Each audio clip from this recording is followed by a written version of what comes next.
Классик чувашской поэзии, переводчик, педагог Константин Иванов родился 27 мая 1890 года в селе Слакбаш Белебеевского района Республики Башкортостан. С 8 лет Константин посещал сельскую начальную школу, затем учился в Белебеевском городском училище, а в 1903-1907 годах Константин Иванов – учащийся Симбирской чувашской учительской школы. В 1907 году класс, в котором он учился, был распущен, а 37 учащихся исключены из школы как неблагонадежные по политическим мотивам. Будущий поэт вернулся в родную деревню и занялся крестьянским трудом, а также сбором фольклора башкирских чувашей.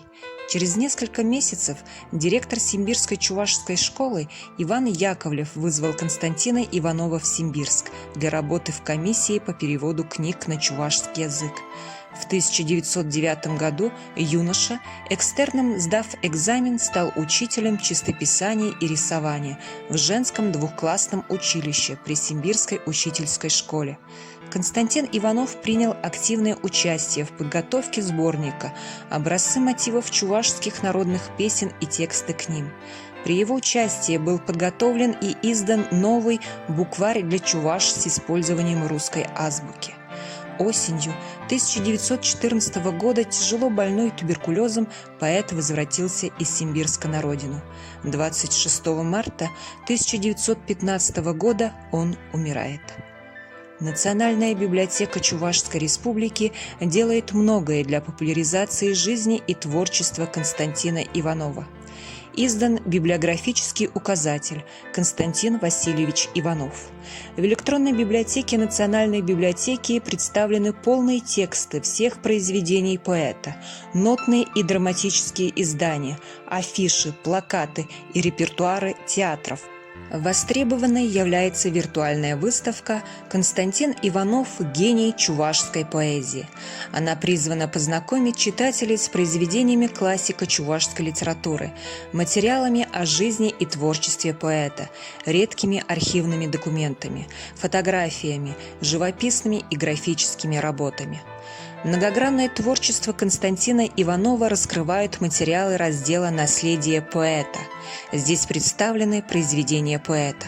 За короткую творческую деятельность Константин Иванов написал стихотворения, стихотворные сказки, баллады, трагедии, поэмы, серию рассказов по семейным преданиям, Игихер, две дочери, Талах-Арам, вдова, Тимир-Тыла, железная мялка, Шуйтан-Чури, раб дьявола и другие.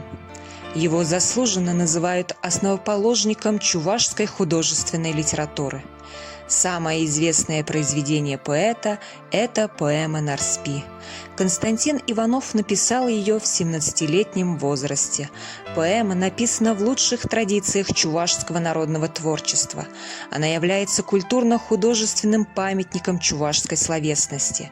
Впервые «Нарспи» была опубликована в 1908 году. С тех пор переиздавалась 48 раз. Общий тираж – 347 870 экземпляров.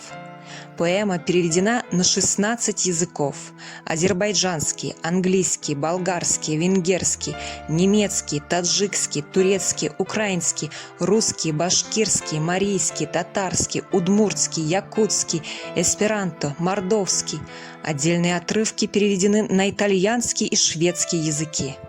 У посетителей виртуальной выставки есть уникальная возможность не только познакомиться с текстами переводов, но и послушать чтение поэмы на разных языках, в том числе и самими переводчиками. Yeşil çimler içinde sapsarı çiçek büyür. Büyük Silpi köyünde Narspi adlı kız büyür. Также здесь представлены отрывки из произведений музыкального и киноискусства, живописные и графические работы известных художников Александра Мясникова, Федора Быкова, Ивана Григорьева, Петра Сизова, Анатолия Митова, Элли Юрьева, Проски Вити, связанные с поэмой «Нарспи». К слову, первое иллюстрированное издание «Нарспи» вышло в 1930 году в Москве на чувашском языке. Все 15 рисунков живописца и графика Александра Мясникова очень натуралистически показывали быт чувашской деревни 20-х годов прошлого века. Кроме того, эта книга являлась одной из первых иллюстрированных чувашских изданий, что было значительным событием для своего времени. Незаурядный талант Иванова проявлялся и в живописи. Среди сохранившихся работ мастера встречаются рисунки, выполненные карандашом, углем, пером, тушью, портреты, выполненные масляными красками. Известно, что он писал декорации к любительским постановкам и иллюстрировал книги. Творчество поэта изучали известные ученые-литературоведы Юрий Артемьев, Семен Горский, Евстафий Владимиров, Геннадий Хлебников, Владимир Конюков, Николай Иванов, Станислав Александров, Отнер Хузангай и другие.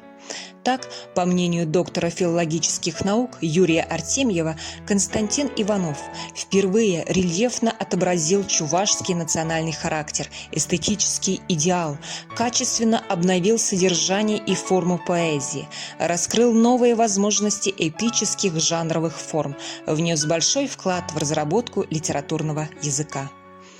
В 1966 году Советом министров Чувашской АССР в целях дальнейшего развития литературы и искусства была учреждена Государственная премия имени Константина Иванова. Ее лауреатами стали 39 человек. Информация о них здесь также представлена. Большую ценность представляют уникальные фотографии фотогалереи, дом, в котором вырос поэт, Константин Иванов со своим братом Квинтилианом, Константин Иванов и Федор Павлов и другие. Константин Иванов вошел в историю чувашской литературы и как переводчик. Благодаря ему чувашский народ читал произведения Лермонтова, Некрасова, Кольцова, Огарева на родном языке. В разделе «Библиография» представлен полный список произведений Иванова, его переводов, а также литературы о его жизни и творчестве. Подробнее с виртуальной выставкой «Константин Иванов. Гений чувашской поэзии» и многими другими проектами и ресурсами, посвященными гениальному поэту, можно познакомиться на сайте Национальной библиотеки Чувашской Республики и на портале «Культурное наследие Чувашии».